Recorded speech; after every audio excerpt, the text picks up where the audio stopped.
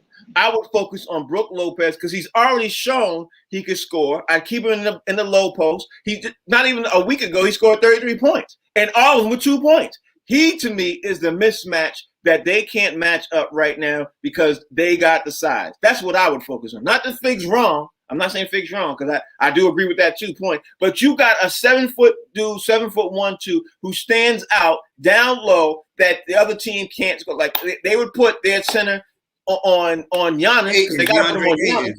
Yeah, you put Ayton on Giannis. Then who's going to stick Lopez? What you think? Lopez, right? I think you both make super valid points. I think to everything that's going on here, it's like you said, it's boiling down to coaching. But I think one of the things that we're seeing with Monty Williams, and obviously he's a former Knick and somebody whose career we watch, his team is playing indicative of his persona. Monty Williams wasn't an in-your-face, rah-rah dude. He was a get the job done. I'm going to go quietly off into the night, and it is what it is. And I feel like he's gotten that team to buy into that same energy and persona, and that's really what we're seeing. You don't see those guys doing super celebrating and all this kind of crazy stuff. They really pretty even keel and calm. And even having Chris Paul, who on the floor gives them that sense of calm because Chris Paul only goes to the right. He only knocks down every shot to the right. But if you watch the games, he will circle around the whole entire court to come back to that exact spot that he loves. Now, if you haven't picked that up yet as a coach, then what are you doing? How do you not see that? I'm not even playing. I seen it all the way up in Boston, up to Columbia Terrace on my couch. I be sitting there like, I see that. Like, I see that. I'm like, and where? Can somebody please tell me if you got the bigger team, why you not playing the bigger players? Where's Bobby Portis? Bobby Portis is a banger. He's from New York. He's a banger. You gotta put him down in the paint and let him go to work. But I also think that, something else that, we really, like I said, are missing here is the level of maturity that these young players are also showing. That has been paramount as well. These young players, because everybody on that Phoenix team is really young when you think about it. So the fact that these guys don't seem to be rattled, they seem to, play within themselves. Like, I haven't seen anybody do anything yet that I was like, well, why would you do that? Like, their team seems to really just keep staying even keel, like you said a minute ago. Just that same tempo, doing everything they can to make sure that each and every person on that team is in a successful, That's definitely poise. You're absolutely right. They got poise, and you know what it said. You know what you just said. It definitely, I believe, it comes from Monty Williams and Chris Paul. I think that's the Monty Williams, Chris Paul effect to have them guys playing on an even keel. Okay. All right, let me ask the next question because the time is running out fast and everything else, man. OKC is getting in contact, has contacted the New York Knicks. Obviously, they can't make trades right now. Everything else now. If OKC makes this trade with Kemba Walker to the Knicks and everything else, you guys are big Knicks fans and everything else. I'm gonna start with you, Amir, because Fig just said so. I'm gonna start with you, Amir. You got 30 seconds, Amir. Fig, you got 30 seconds. Kemba Walker to the Knicks. Amir, you like Kemba Walker to the Knicks? I like Kemba Walker to the Knicks. My only, concern is just Kemba Walker's health. When it comes to any of these players, and anybody who's coming to any team, in this new format of the NBA, is their health in check. Kemba Walker's a New York product, so to see him come home and to possibly lead a team that, I'm sure he grew up, watching and idolizing, I think is great. But he has to keep his health in order for us to really be able to celebrate. Yeah, Fig, what you think? You think Kemba Walker to the Knicks is something you want to see? Those were my exact sentiments, man. The fact that if Kemba Walker is healthy and he's a baller, but to tell you the truth, I really want that kid Schroeder, man. If the Knicks can pull Schroeder off, I mean, I know Kemba's from New York, but he's undersized. He's gonna give you a lot on offense and maybe not so much on defense. I'd really rather have a bigger point guard in Dennis Schroeder. Yeah, because I was unhappy with how small Kemba Walker was when he came to the Celtics. Everybody put him down. Like, you know what I mean? Like, he can't stop nobody, but nobody can stop him either. So, Hey man, hey Frank, let me tell you something. Kemba Walker's the same size on any team in the NBA. yeah, yeah. But when he got to the Celtics, he seemed like he was smaller. That's the problem I had. You know what I mean? He was like he was a lot bigger. He had to look up to Damon Stoudemire. Yeah. when he came to the Celtics, I was like, dang, I didn't realize he was that small. When the Leprechaun was out there dancing during the halftime show, he was like, they were saying, I was like, yeah, I ain't gonna like this dude. You can put Kemba Walker in your pocket. Yeah. And truth be told, some people did. You know what I mean? Some people did. Yeah. Well, anyway, y'all, that's the show, man. Amir, thank you so much for sitting in. I got to thank Rodney Perry for joining the show. Talent will be back. Amir, tell everybody out there how they can follow you. Hey guys, I'm down there. You see it right there next to the name. E-Rock Sealy on IG, Amir Sealy on Twitter, Amir Sealy on Facebook.